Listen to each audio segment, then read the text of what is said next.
Welcome to another episode of the Compassionate Climb podcast.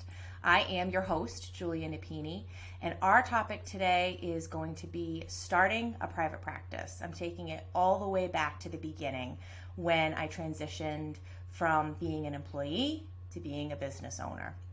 So we're going to go over some of the considerations, things that you should be considering before you go down this road. We're going to be talking about some of the pros and cons to business ownership and private practice in particular, and then some direction about the process and what it'll look like. So some of the biggest considerations are whether or not this is going to be a part-time situation, whether this is going to be immediately a full-time situation, or if maybe you start off part-time and transition to full-time.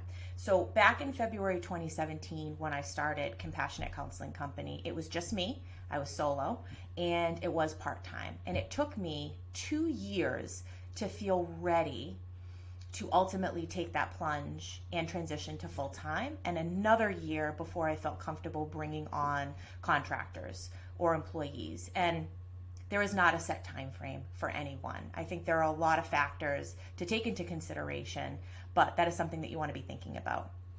Is your plan to remain a solo practitioner throughout, or do you ultimately want to establish a group practice? And you may not know that in the beginning. For me, it wasn't necessarily the intention, but I set myself up so that if I ultimately did decide to expand, I would be prepared. So choosing a business entity and a business name and not calling it Julia Napini Counseling or Julia Napini LLC. Having the space available for other people if needed, a building that could grow with me, etc. And I think a lot of it ultimately came from my experience in solo practice. So the fact that it could be very isolating and lonely at times. You're in your sessions, you're doing great work, you're interacting with your clients. But unless you're seeking out that support from other clinicians, it's not an automatic thing. And establishing a group made so much sense and was one of the things I really missed from my community mental health days, when we would all come together as a multidisciplinary team, having that opportunity to check in about cases in between our sessions, coming together as a group for different events or even just to have lunch together. Will you be providing in-person therapy, telehealth, or a combination of both? And I think now more than ever, it is extremely easy to start a practice that is strictly telehealth. We have the technology available to us. It's extremely affordable.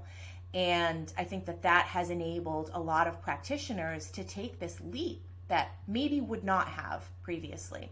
So you're not required to have office space, even though you're going to need a business address, and you can actually purchase a virtual address these days. It's not a requirement. So you can definitely keep the costs down at the outset and dip your toe in, get a feel for it, see what you think. Will you accept insurance? Are you going to be private pay only, or will you do some sort of a hybrid model? And both are very different. We are an insurance-based practice. That comes with its own nuances and challenges. I always say that insurance is a necessary evil. So once you learn about it and you navigate how you are going to deal with issues that arise, because they will. There's the credentialing process, there's the claim submission process. You also have to track those claims, follow up when there are rejections or denials. But if you get a system in place, you're tracking, you devote some administrative time every week to tackling those issues, and ultimately if you can find a biller, you're going to be in good shape. Additionally, finding an electronic health record that is kind of that one-stop shop, that has the ability to do credit card payments, that is integrated right into the system, and that automatically inputs all of your client's information into the claim form, and you literally just have to add your modifier and hit the submit button. What is your desired level of involvement in the day-to-day operations? This is another consideration that you want to have. It is very common at the outset to wear all the hats and bootstrap. You're trying to save money. You obviously benefit from learning the ropes and knowing the ins and outs of everything. But you don't have to do that forever. And especially if you can be private pay, for example. And let's talk about that for a little bit. So your marketing is going to be a lot different, and you're probably going to have to invest more money in spreading the word and letting people know that you are out there and have openings and are taking new clients. You are going to have to work at obviously building your reputation and proving that somebody who obviously is going to private pay for your services is going to be getting valuable output. But once you do that, it becomes a lot easier. So outsourcing is a beautiful thing, and obviously something that you're able to do once you have the funds and you kind of have all of the initial ducks in a row. The pros to private practice, one of the biggest ones is flexibility. For me, that was one of the driving forces. I wanted to be able to make my own schedule, and I wanted to customize it so that my daughter was a priority. I could be there to get her to school. I could be there to get her off the bus. I was able to chaperone school events and be there when she had a day off or school vacations or more time together in the summer. So in private practice, you are able to do that.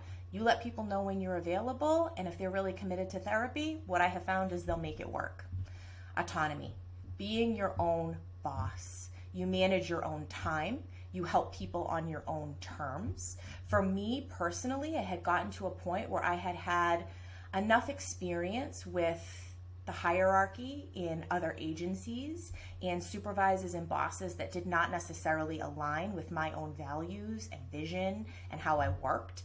So it made sense for me to then transition and be my own boss. And it's been a really positive experience overall. Your earning potential. I think that's also another driving force for a lot of people. When I found out what insurance companies were reimbursing us versus what I was making, and don't get me wrong, I have much more of an appreciation for all that goes into the background. There are definitely expenses that are associated with a practice, and not having to worry about the credentialing process, the referrals, collecting payments, dealing with all of the claim issues that arise. There's a cost associated with that, and for a period of time it was worth it. But as I started to learn more and felt that it was within my wheelhouse and comfort zone to take on more of those things, it was a no-brainer. Ability to choose your clients. Community mental health was such a beautiful experience because I got exposure to so much. And it really helped me to identify who I did my best work with, who progressed in the process, who I saw was on my schedule for the day, and I looked forward to seeing them and the work that we were doing together, and recognizing that not every client is the best client for me. So you can ultimately determine what your niche is. You can specialize, you can take trainings and get certified in different things. You also have the ability to create your own work culture. And even if you don't expand to group practice, you're setting up your space. You are determining who you're connecting with and going to for support. Are you going to identify a supervisor or join a consultation group? Are you going to attend networking events with other therapists, utilize an online community? You really get to set that tone. So not only what your schedule is going to look like, who you're going to be working with, but also what are the conditions that you're going to be working in, and what are the ones that work best for you. Some of us would prefer not to work at home. Others, that is ideal for us. We can still be motivated and directed and get our work done when we're in the same space that we live. So the cons, and there are some, and these are really important things to think about in your decision-making process, because private practice is not for everyone. There is increased risk, responsibility, and liability. One of the best things about working in community mental health is I was assigned a supervisor that I met with every week. She was familiar with my entire caseload. If there was ever a client that was particularly challenging or presenting with something that I hadn't experienced before, I could go to her for guidance and direction.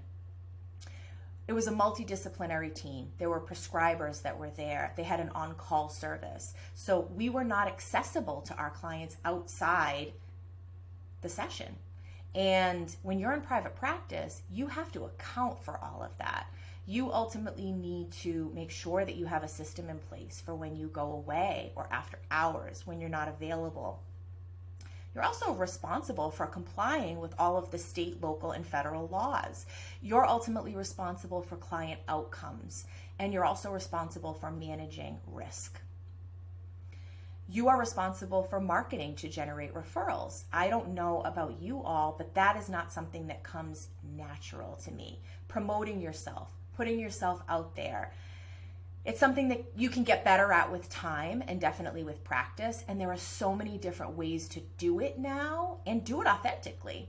But it is something that you have to consider and allot some time for. You're going to have to generate referrals to sustain your business and establish a web presence these days in order to have credibility. There'll be networking to maintain relationships. And even if you just do a lot of that at the outset and then you have those ongoing referral sources, you'll still have to do that at some point. And you also want to make sure that you're providing a quality service so that your clients are spreading the word and referrals are coming from those individuals that you're already doing good work with. Another downside is inconsistent income. This was one of the biggest things that held me back from starting my practice full time. Coming from a job with a consistent paycheck, a salary, benefits, and going to the unpredictability of clients no-showing, canceling, insurance companies that may delay payments, insurance issues that sometimes take a period of time to resolve and can be extremely time-consuming and frustrating.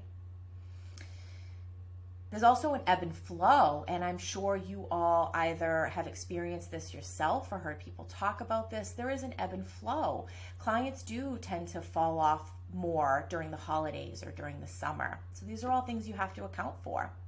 There are no benefits. Can you ultimately pay for your own benefits and put money aside for retirement? Of course you can, but it's all on you and there's no more employer contribution. So if you want to take time off, my recommendation is you factor that in at the outset and you ensure that you're seeing enough clients and generating enough income so you can take the time that you deserve to unwind and separate yourself from your work in order to continue to do your best work. The expenses. So you are ultimately going to have to find office space, which not only do you have to pay your rent, but you have to furnish it. A lot of times pay your expenses, make sure that there's adequate parking, that it's handicap accessible, that there are parameters in place so that your client's privacy is maintained. Are the walls insulated? What's the sound quality like? Or you're going to have to identify a HIPAA compliant telehealth platform and make sure that you have a space in your home that is separate from your family and that you can preserve your client's privacy while you're conducting your sessions. You're going to have to establish a new phone number for your business, a secure fax number, a HIPAA compliant email. You're going to have to either have somebody create your website for you or you're going to have to create it yourself. Accounting software or maintaining a spreadsheet where numbers are not necessarily for all of us. Your liability insurance, so a professional policy obviously for everyone, a general policy if you're providing counseling in person so that you are covered if something happens on the premises, cyber liability, even if you're taking every necessary precaution, breaches can still happen. And you're also going to have to find an electronic health record. Obviously, there are some clinicians that still put pen to paper. You're going to have to find a secure way to store all of those documents or pay the subscription for the electronic health record and some other things as well. Insurance panels. So I recognize that this is not going to apply to everyone, but for those in a similar situation to me, you can opt to be on panels rather than be strictly private pay. This opens up the opportunity for more accessibility to clients and ongoing referral sources.